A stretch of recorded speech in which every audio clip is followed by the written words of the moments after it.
Muchas gracias tanto a la doctora Requena como a la doctora Hierro. Y ahora abrimos el turno de preguntas. Sí, no sé si he entendido bien, posiblemente no he entendido bien, pero el 100% de las niñas sobreviven con su propio hígado después de... o lo he entendido mal. ¿Hay una diferencia entre niños y niñas en cuanto a la supervivencia con su propio hígado? No.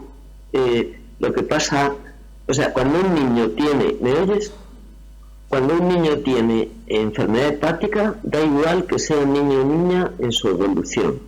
Pero cuando consideramos al total de los niños con deficiencia de alfa-1, ya no estoy hablando de que tengan afectación hepática, total de niños a los que se descubra que tienen deficiencia de alfa-1. Es más probable que las niñas no tengan afectación hepática, ¿vale? Pero una vez detectado que un niño tiene afectación hepática, van igual, ¿vale?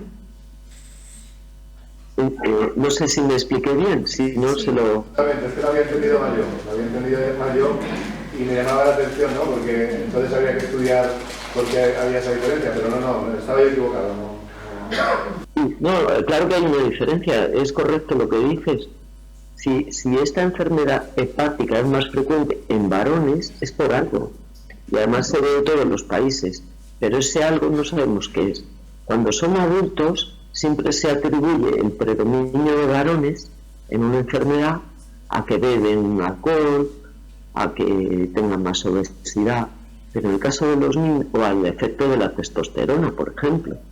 Pero en los niños todavía son pequeños, no hay diferencias hormonales y desde luego no beben alcohol. O sea que esa diferencia, a peor de que los varones tengan más frecuentemente enfermedad hepática, desconocemos a qué se debe. Aclarado. Elena tiene una pregunta también. Yo tenía una pregunta para ambas, por favor, porque el manejo de los niños con déficit de alfa-1 diverge muchísimo en función de, no diría ya de las comunidades, sino de los propios hospitales en los que están siendo seguidos, ¿no? Entonces me gustaría que nos diesen ambas unas recomendaciones generales que puedan orientar a los padres sobre qué pueden esperar de sus médicos o qué podríamos pedirle o solicitarle a los médicos, ¿no? Hablo tanto de los niños que en el caso hepático pues tengan diagnosticada algún tipo de hepatopatía, aunque sea leve o moderada, y también en el caso respiratorio, especialmente en el caso de los niños con asma, porque has hecho referencia a los niños con asma, y si deberían tener algún tipo de seguimiento especial fuera de lo que es el tratamiento de base de su asma. Gracias. En lo que respecta... ¿Se oye? Sí. En lo que respecta a respiratorio, yo recomendaría a los padres de niños afectos a que se pusieran en contacto con, o que a través de su pediatra o su neumólogo pediátrico concreto, que se pusieran en contacto con centros de referencia con experiencia en el manejo de este tipo de pacientes, que hoy en día es muy fácil hacerlo. Remitirlos a centros de referencia para un seguimiento coordinado. No es necesario que todas las visitas se hagan en el centro de referencia, pero estar coordinados. Si pertenece a un hospital pequeñito, pues puedes estar perfectamente coordinado con un hospital más grande. Vale. La doctora Hierro, no sé si quiere añadir algo. Sí, solo comentar. Se entrecortaba un poquito la pregunta, pero he entendido que es los padres de los niños con una deficiencia, pues ¿qué deben pedir? Entonces, mira, yo solo digo que los niños con una deficiencia, la mayoría son niños sanos, tanto como he dicho yo, que solo el 15% tienen problema hepático, como lo que ha dicho la doctora Requena, que no tienen afectación pulmonar por deficiencia de alfa-1. Entonces, yo pienso que es muy importante detectar los casos, pero también pienso que es muy importante no estigmatizar a un niño que está bien con un diagnóstico que la mayor parte de las veces, durante muchísimos años, que es toda la infancia y la adolescencia, no le va a producir problema. Entonces, creo que hay que combinar, por una parte, sí, tener un especialista de referencia que te diga cuál es el estado del niño. ¿Sano del hígado? Sano del hígado. ¿Afectado del hígado leve? Afectado del hígado leve. Y por otra parte, una valoración del neumólogo que te diga, pues oye, en niños es que no va a haber afectación, pero es importante los chequeos, pero muy aislados, para establecer conductas de protección, evitar fumar, por ejemplo. Pero también combinaría el hecho de que estos niños están bien en su mayoría. Y entonces eso hay que considerarlo también para no medicalizar en exceso. ¿Vale? Vale, gracias. Yo, si nadie tiene ninguna pregunta más, tengo una pregunta para las dos. Bueno, espera, damos paso después. Vale. Mi pregunta es acerca del brote que ha habido recientemente en el Reino Unido de casos de hepatitis, que es de origen desconocido, por lo que he leído, que no es ninguno de los virus comunes en niños, y que ha habido ya varios casos aquí en España, varios, creo, no sé si uno o varios han necesitado ya trasplante hepático. Entonces, de cara a los niños que tengan déficit alfa 1 o incluso niños que hayan sido trasplantados, ¿hay alguna información adicional o algo que se pueda aportar aparte de lo que se ha publicado en estas últimas semanas? La doctora Hierro, quizás. Pues sí, ayer mismo por fin nos dieron los datos de salud pública a nivel de España, que se refieren a desde que surgió la alarma, los que han recogido hasta ahora. Ha habido una semana desde que acabaron las vacaciones para ir reportando casos, o sea, es muy poquito tiempo, pero bueno. Entonces, lo que ha recogido salud pública es el número de casos de hepatitis en niños desde enero hasta el 22 de abril. Y entonces han detectado solo 8 casos confirmados en toda España. Confirmados significa que es menor de 10 años, y luego han detectado 5 casos más de niños mayores de 10 años. Y entonces, en conjunto, en nuestro país solo ha habido un caso por adenovirus, mientras que también ayer el Reino Unido dio los datos de su mini epidemia, ¿no?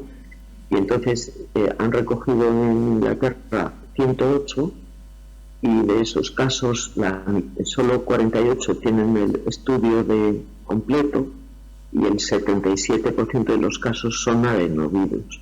Pues este es un virus muy común, que es el virus de catarro normal y corriente, y en este momento no consideran que esa sea la causa, pero podría ser, ¿no? Entonces, de cara a la prevención, ninguna en especial, ¿sabes? Porque, en primer lugar, son casos muy aislados. En segundo lugar, está descrito que no hay agregación en un cole, en una familia, es decir, cada caso aparece aislado.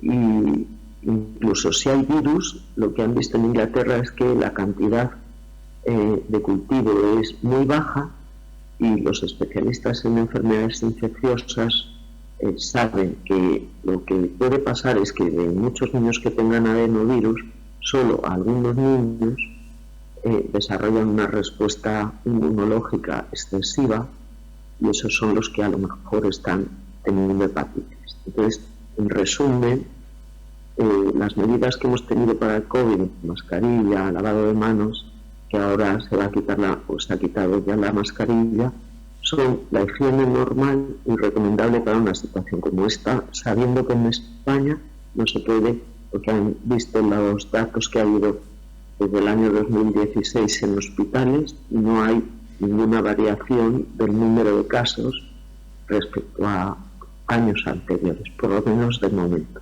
¿vale? Parece que es una respuesta individual, no una epidemia.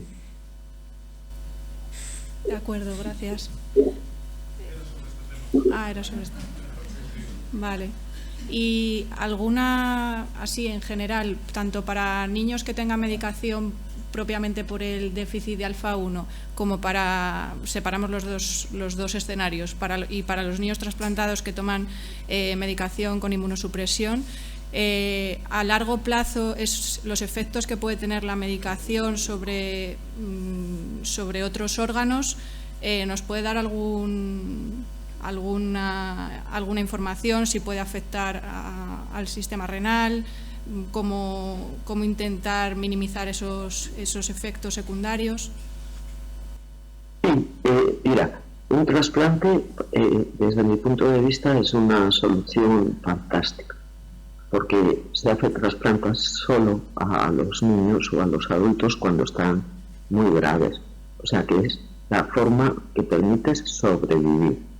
Además, ya desde hace unos 20 años, el fármaco que se usa para evitar rechazo se tolera muy bien, y en estos últimos 20 años, con el uso de ese fármaco, lo que se ha visto es que los niveles de medicación en sangre pueden ser mucho más bajos sin haber rechazo de lo que se sabía al principio.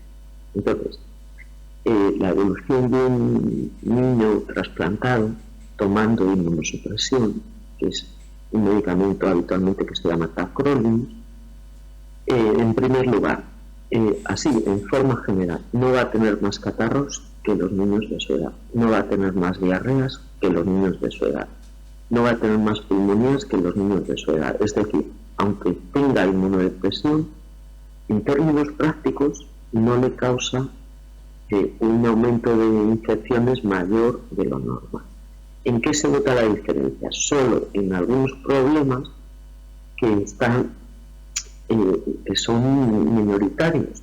¿Qué problemas son esos? Pues hay una infección que se llama Epstein-Barr, que si tienes inmunosupresión, en algún caso puede derivar en algo parecido a un tumor, pero que los médicos podemos controlar con vigilancia bajándole el fármaco. Eso se llama síndrome linfoproliferativo. Y de cara a lo que se decía en el pasado, de que estos niños pueden tener lesión renal, pues la situación ahora es muy diferente a lo que se decía hace años. Ahora, con los niveles bajos de inmunosupresión, la mayoría de los niños tienen la función renal normal.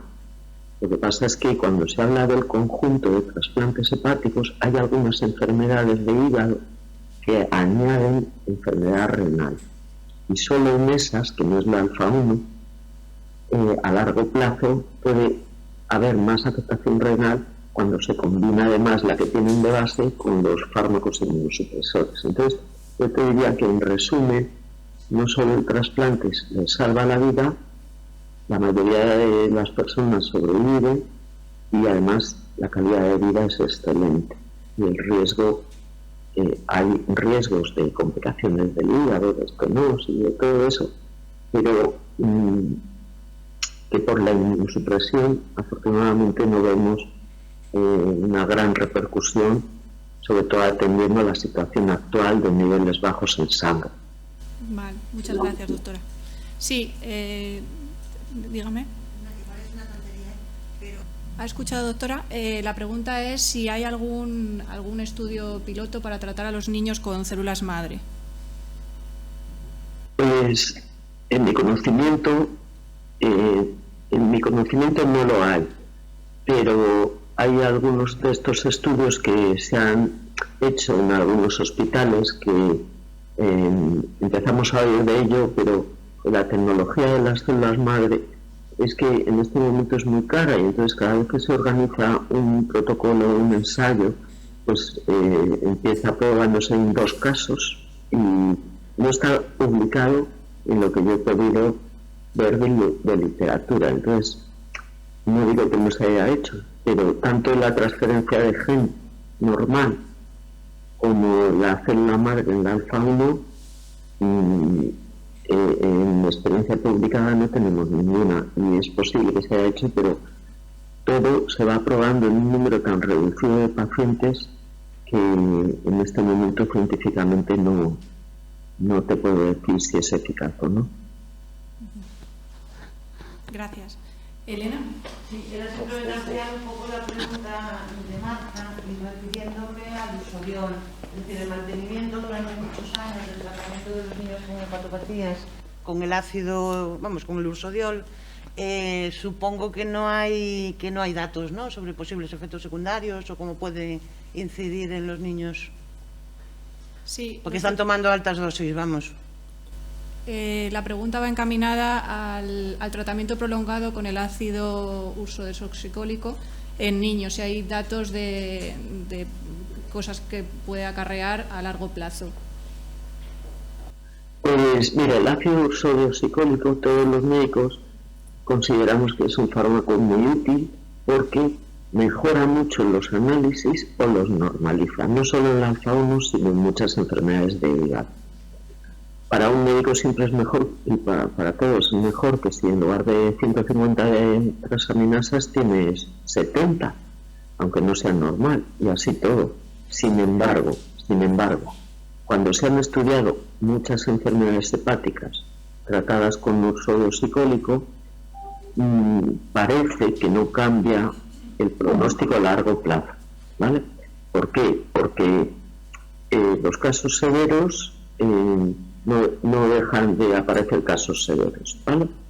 Y los casos leves, pues iban a ser leves, pero tienen las analíticas mejor. Entonces, efectos secundarios no tienen. Es como un ácido biliar más suave, menos tóxico, y sustituye al ácido biliar natural. Cuando das esta medicación continuadamente, cambia y el 50% de los ácidos biliares del hígado pasan a ser ursodeoxicólicos. Y es menos dañino a la membrana de las células en caso de que se retenga. Y por eso mejora. Pero mejora el pronóstico, no está demostrado que mejora el pronóstico. Pero también vemos que si tienen la analítica mejor y no tenemos ningún efecto adverso, preferimos usarlo.